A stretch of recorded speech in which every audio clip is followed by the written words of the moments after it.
sağlam olmağınız, yaddaşınız, bakteriyalarla, infeksiyalarla mübarizə aparan immunitetiniz, ümumiyyətlə əhvalınız, fiziki gücünüz, hər şeyiniz ondan asılıdır.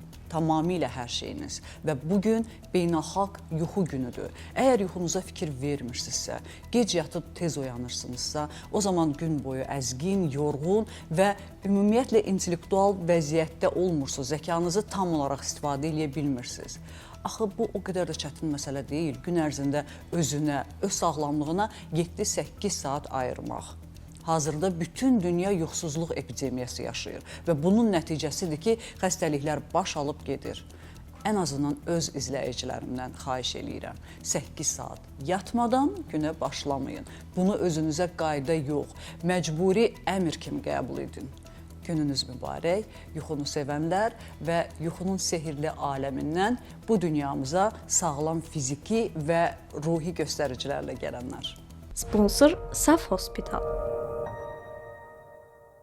Harvard Səhiyyə Məktəbi və Afina Universitetinin alimləri 6 ildən artıq müddətdə 26-86 yaş arasında 23.681 nəfər üzərində apardıqları təcrübə nəticəsində müəyyən etmişlər ki, gündüzlər iş arası qısa müddətli yatan adamlar ürək xəstəliklərinə daha az tutulurlar. Belə adamlarda ürək xəstəlikləri gündüzlər yatmayan şəxslərə nisbətən 37% az müşahidə olunmuşdur.